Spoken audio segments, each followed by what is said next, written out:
حاضرین مجد السلام علیکم ورحمۃ اللہ وبرکاتہ۔ الحمدللہ رب العالمین والعاقبۃ للمتقین والصلاة والسلام علی سید المرسلین وعلی آلہ واصحابہ اجمعین، اما بعد فاعوذ باللہ من الشیطان الرجیم، بسم اللہ الرحمن الرحیم، وانتم الاعلون ان کنتم مؤمنین، صدق اللہ مولانا العظیم وبلغنا رسولہ النبی الامین المکین الکریم، ونحن علی ذلک لمن الشاہدین والشاکرین والحمد للہ رب العالمین۔ محترم سامعین، آئیے کچھ عرض و معروض سے قبل آقائے نامدار، مدینے کے تاجدار، جناب روح فدا محمد عربی صلی اللہ تعالی علیہ وسلم کی بارگاہ بے کس پناہ میں درود و سلام کی ڈالی نشاور کریں اور پڑھیں بآواز بلند، اللہم صلی علی سیدنا شفیعنا حبیبنا کریمنا مولانا محمد وبارک وسلم، صلاۃ و سلام علیک یا رسول اللہ صلی اللہ تعالی علیہ وسلم۔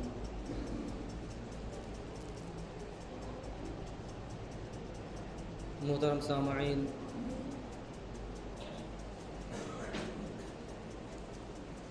یہ سفر المظفر کا مہینہ ہے اور اس مہینے کی 25 تاریخ کو اعلیٰ حضرت امام اہل سنت امام احمد رضا خان فاضل بریلوی رضی اللہ عنہ کا عرس منایا جاتا ہے۔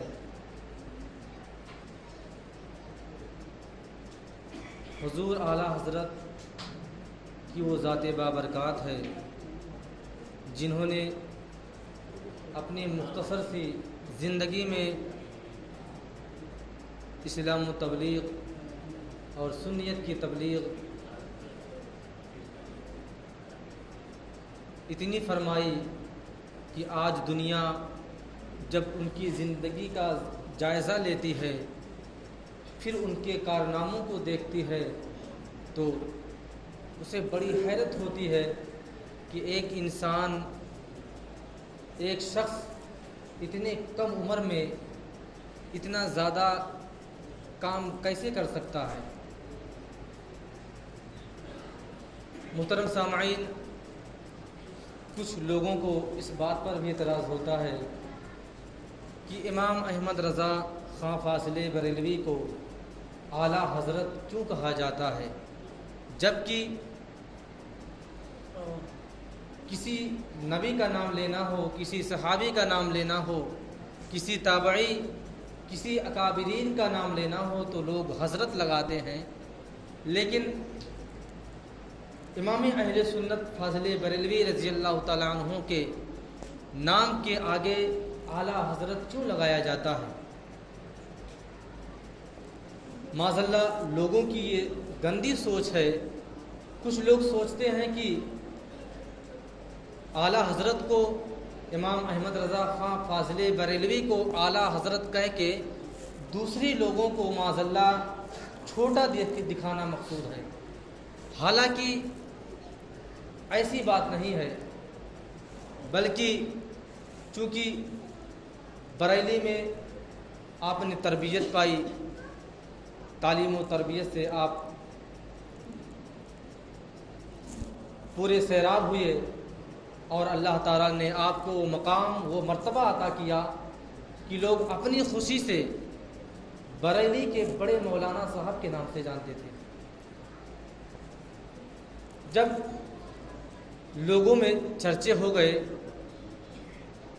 بریلی کے بڑے مولانا کے نام سے تو علماء کرام نے آپ کو اعلیٰ حضرت کہنا شروع کر دیا، جس کی وجہ سے آپ کا لقب پڑ گیا اور آپ کے نام کے آگے اعلیٰ حضرت لگایا جانے لگا، اور لوگ، دنیا آج جان گئی کہ اگر اعلیٰ حضرت کسی کو کہا جاتا ہے، اگر کہہ دیا جائے تو اس سے مراد امام احمد رضا خان فاضل بریلوی رضی اللہ تعالیٰ عنہ کی ذات بابرکات ہے۔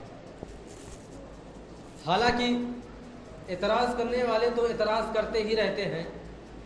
میں نے آپ کو بتایا کہ ایک مخصوص طبقے کے لیے ایسا کیا جاتا ہے، ایسا نہیں کہ اعلیٰ حضرت کہہ کے ان کو بڑا دکھا کر کے دوسرے کو چھوٹا دکھایا جاتا، ایسا نہیں ہوتا ہے، بلکہ اس زمانے کے اعتبار سے اسی زمانے کے اندر محدود ہوتا ہے۔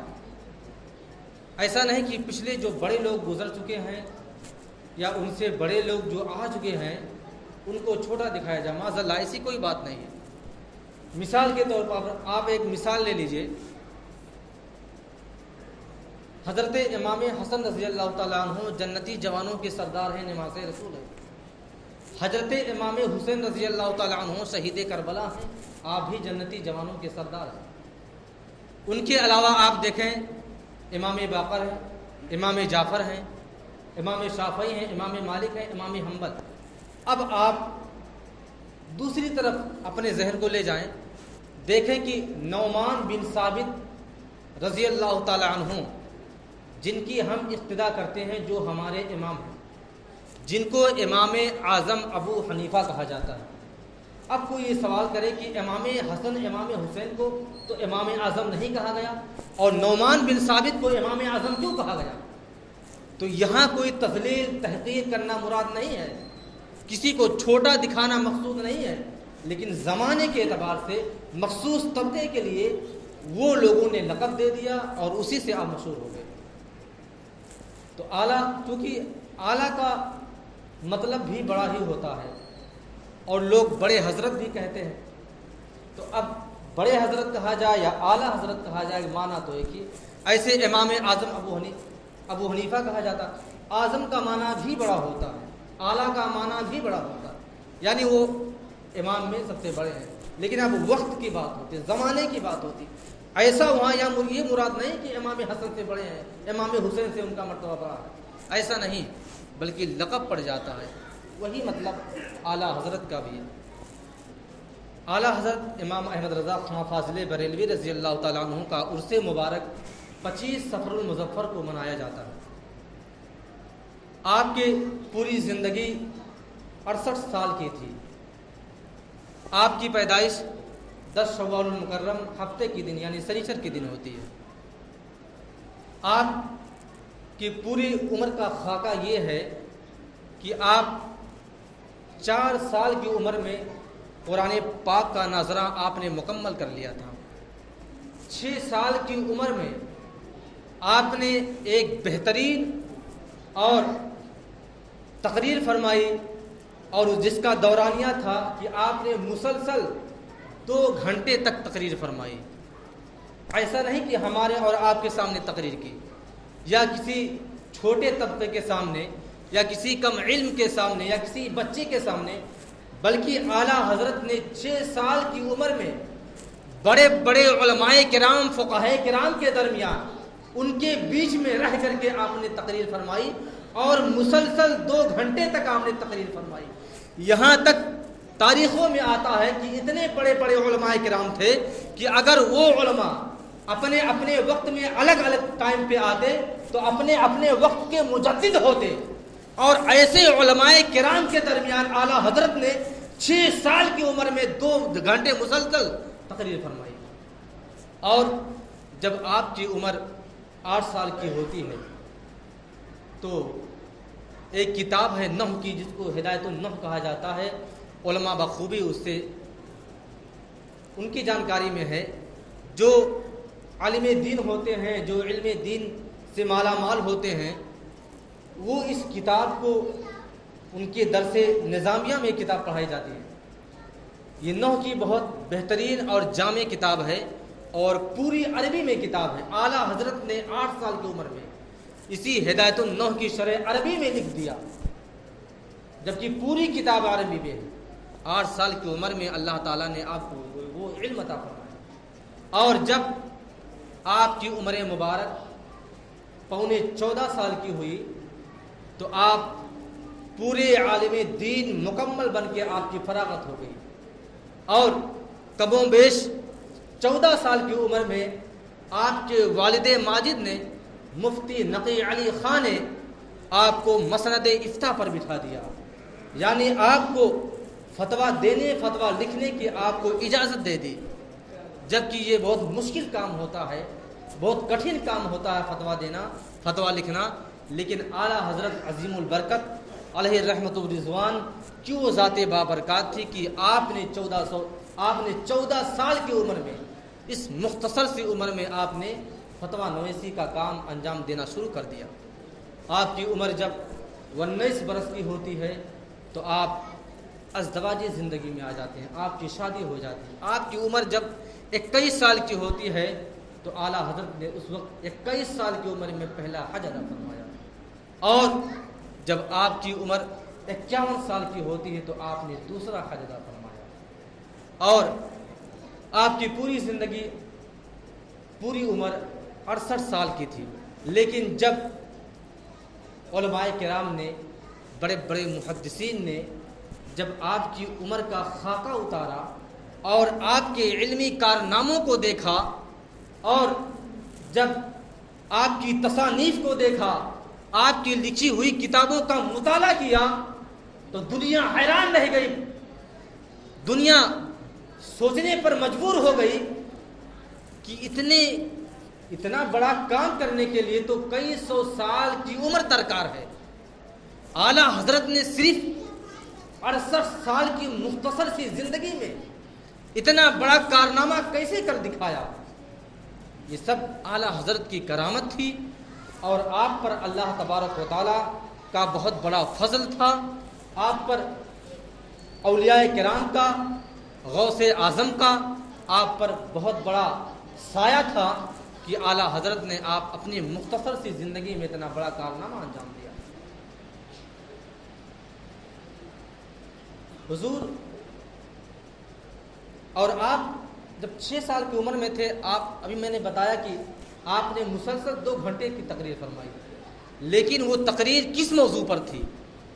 اعلیٰ حضرت نے جو علماء کرام کے درمیان 2 گھنٹے مسلسل تقریر فرمائی، اس کا موضوع کیا تھا؟ میلاد مصطفیٰ موضوع تھا، میلاد مصطفیٰ۔ اور اس تقریر کے درمیان سے آپ نے جو نکات، جو نقطے نکالے، جو اس کے پوائنٹ کو آؤٹ کیا، آپ نے نتیجہ کیا نکالا؟ اعلیٰ حضرت نے 6 سال کی عمر میں فرمایا کہ لوگ مجھ سے سوال کرتے ہیں، کیا سوال کرتے ہیں کہ آپ لوگ میلاد مصطفیٰ پر نبی نبی کیوں کہتے ہیں؟ میلاد مصطفیٰ پر آپ لوگ نبی نبی کیوں کہتے ہیں؟ اعلیٰ حضرت نے اس سے سوال کیا، آپ بتائیے کہ میرے نبی کی جب پیدائش ہوئی تھی تو آپ کی زبان سے سب سے پہلے کیا نکلا تھا؟ اس شخص نے خود جواب دیا کہ میرے نبی کے منہ سے حمد و ثنا کے بعد سب سے پہلے امتی امتی نکلا تھا۔ بس اعلیٰ حضرت نے کہا، بس وہی تو جواب ہے کہ میرے نبی نے جب پیدا ہوتے ہی امتی امتی کہا، تو آج ہم نمک حلال ہیں اپنے نبی کی میلاد مصطفیٰ پر نبی نبی کہیں۔ یہ آپ کا جواب تھا۔ سوچئے 6 سال کی عمر میں اعلیٰ حضرت نے ایسا مدلل اور ایسا ثبوت داں اور ایسا بہترین جواب عنایت فرمایا میلاد مصطفیٰ کے تعلق سے۔ آج کچھ لوگ میلاد مصطفیٰ پر بھی تحقیر کرتے ہیں، اس کا اختلاف کرتے ہیں، اس سے بائیکاٹ رہتے ہیں۔ کم سے کم اتنا تو سوچیں کہ جن کا نمک کھا رہے ہیں ان کا تو نمک حلال کر لیں، لیکن نہیں۔ اور اعلیٰ حضرت عظیم البرکت کی وہ زندگی ہے کہ آپ کی عمر جب 4 برس کی تھی، مختصر سی عمر تھی۔ آپ خود اندازہ لگا سکتے ہیں کہ بچے کی 4 سال کی عمر کیا عمر ہوتی ہے۔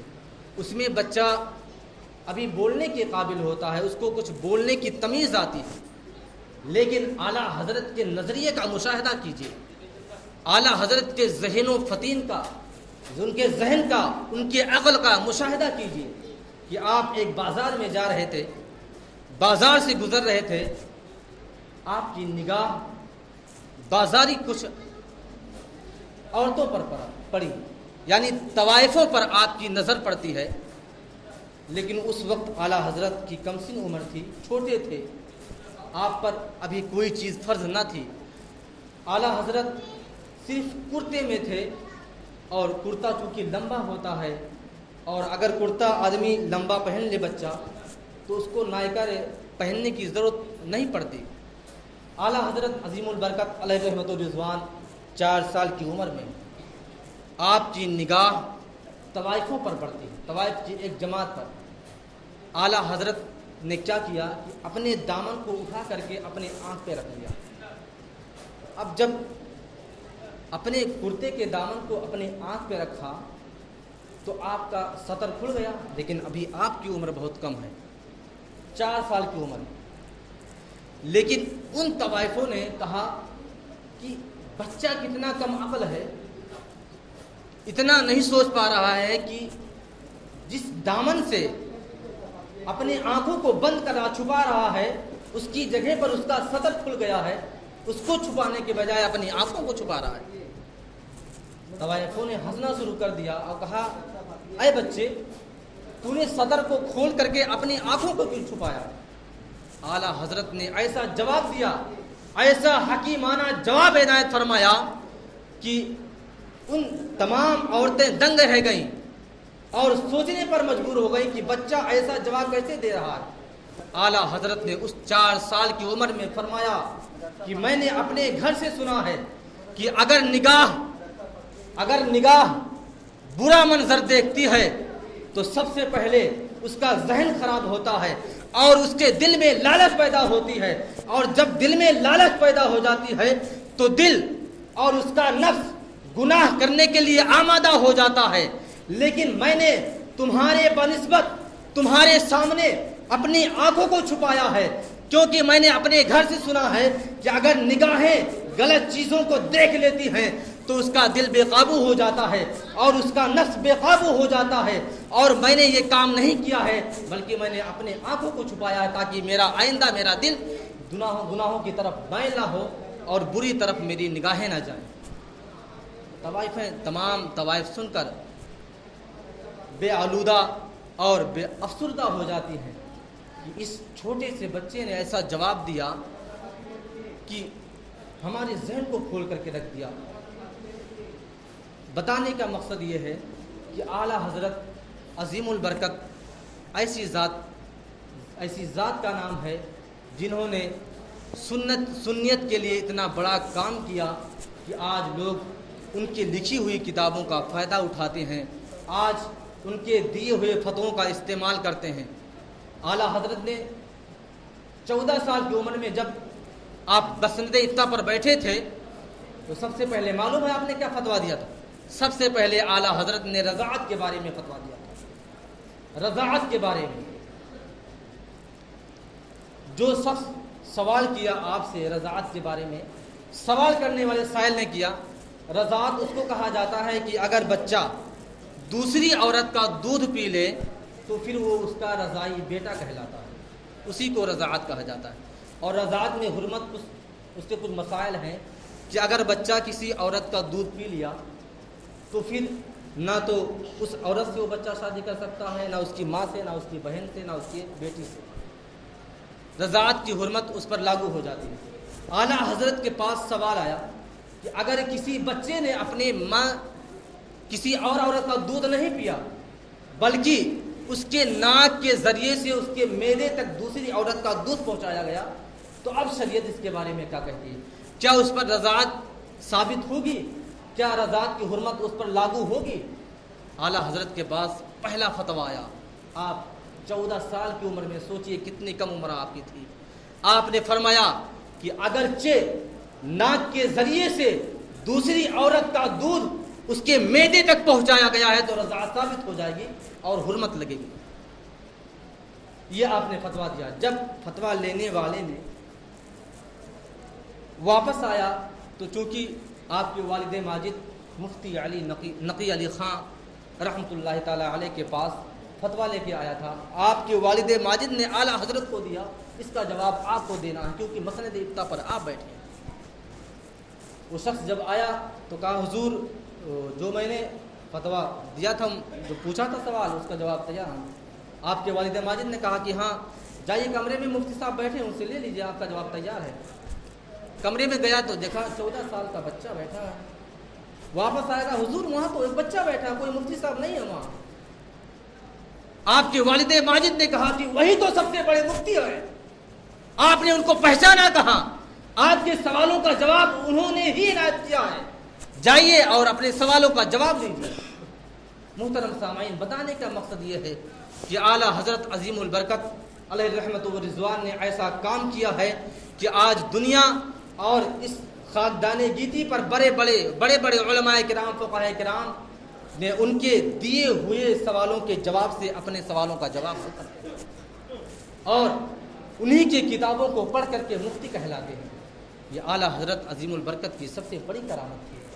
آپ نے ایسا کام انجام دیا ہے کہ آج امت مسلمہ کے لیے ایک بہترین ذخیرہ چھوڑ کر کے آپ گئے ہیں۔ اللہ تبارک و تعالیٰ کی بارگاہ میں دعا ہے کہ اللہ تبارک و تعالیٰ ہم تمامی مسلمانوں کو نیک بنائے، ایک بنائے، صراط مستقیم پر چلنے کی توفیق و رفیق عطا فرمائے۔ اعلیٰ حضرت اور آپ کے کارنامے سے ہم تمامی حضرات کو محبت کرنے کی توفیق و رفیق عطا فرمائے۔ وآخر دعوانا الحمدللہ رب العالمین۔ السلام علیکم ورحمۃ اللہ۔